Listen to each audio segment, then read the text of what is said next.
Hello, everyone. This is Ruth, the Forex Lady, here with another video. And today we are going to be speaking about how to choose a broker. Now, persons always ask me all the time, what uh what am I looking for when choosing a broker? So here are a few points that I look for when choosing a broker. So for those of you who know me, know that I basically use three brokers. I like Traders Way, IC Markets, and Hot Forex. Okay, so let's get into the nitty gritty. So, for those who are new to Forex, I'm just going to give you a what is a broker? A broker, in layman terms, which I'm going to say is basically the platform that you use to enter your trades, whether it's buy, sells, buy limit or sell limit, buy subs or sell subs. That platform that you use where you invest your money and then you grow your account, that is what you have. That's what you call a broker. So, here are a few points to consider when choosing a broker. Point number one, commissions. Now, some brokers, for example, IC Markets, has the highest commission that I've ever seen. However, there is a reason why I still choose to go with IC Markets, and that is going to be spoken of in another point. Now, some other brokers, they may have lower commissions, some may have no commissions. Now, from what I have seen, is that brokers that tend to have no commissions tend to have higher spreads, and brokers that tend to have commissions tend to have much lower spreads. The next thing I would talk about is spread. Now, the reason why I personally love IC markets is because of their spread. I have not seen any broker with a tighter spread than IC markets. Now, granted, they are not available to US clients, so I know that is a downside. However, Traders Way, after IC Markets, has really tight spreads on their um on their accounts.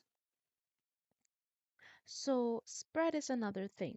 Why do I like a broker with tight spreads? Because when I'm doing my back testing, a lot of times we don't take into consideration spread.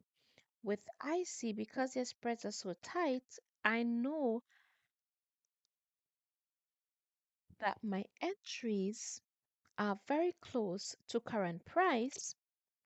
Hence, I know that when I'm looking for targets and take profits, that I'm basically going to be hitting my targets and take profits. Now, when a broker has wider spread, so for example, 2 pips and 3 pips spread, when you're doing your back testing, you have to take into consideration the spread of the particular pair. Also, because we trade BTMM, we know that when price is at the high of the day and the low of the day, it tends to open the spread. So if you ever look at the charts and you have your ask line and your bid line on the chart, you would see that though the distance between both of them tends to increase. And that is what happens when we hit the high of the day or the low of the day, the spreads tend to increase to grab those orders in order for those traders to not book a profit. The next thing you want to consider when choosing a broker is the type of trading that you're going to be um, doing. So if you are scalping, scalping requires a broker with tighter spreads. Swing trading and intraday trading, swing trading, you don't necessarily need a tight spread on that broker. And intraday trading, you would like a tight spread, but it is not necessary. But for example, with scalping, you need tight spreads because you want to be in and out within, let's say you're looking to get 3 pips, you're looking to get 5 pips. If your target is 5 pips and the spread is 5 pips, then you're really going for 10 pips. And that may defeat the purpose of the strategy that you're looking at. So you have to take into consideration the type of trading that you're doing. Then you want to know if the broker is regulated. Now, regulatory bodies are there to protect you as well as protect the brokers. So if your broker is regulated, then at least in the event something happens, they are going to protect you by either giving you the amount that is supposed to be in your account or whatever the case might be. Another thing is the ease of deposits and withdrawals. So, for example, if you have no way of acquiring, let's say, Bitcoin, then certain brokers would not be for you because there are some brokers that only accept cryptocurrency as their deposit.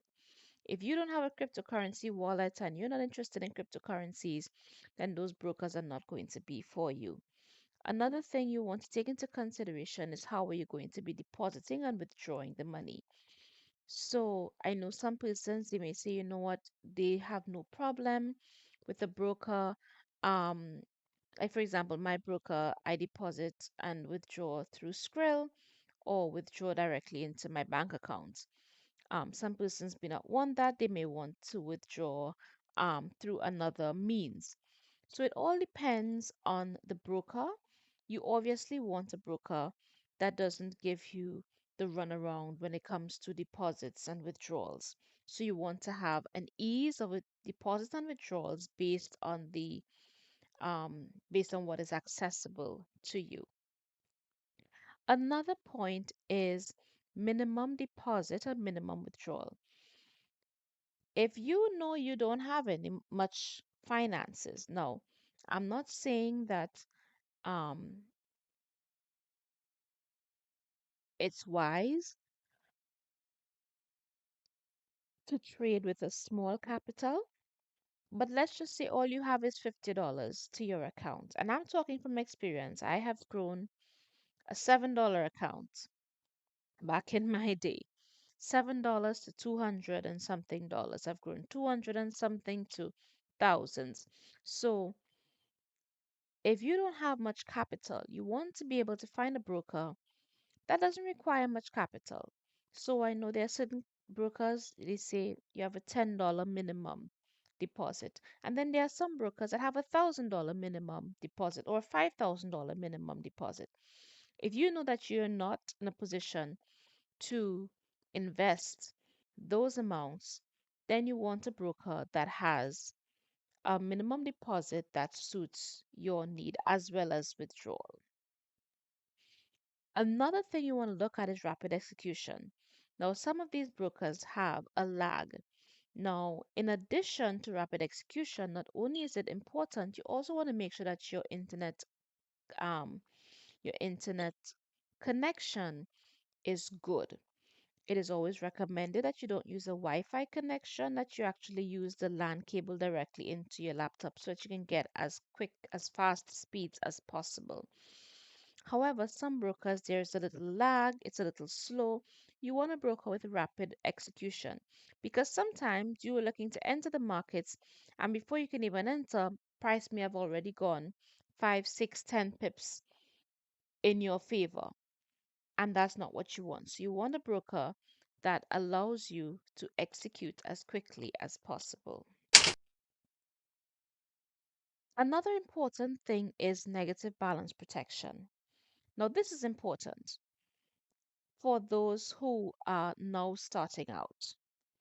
Um, when you're now starting out, you're going to blow a couple accounts, and that's fine.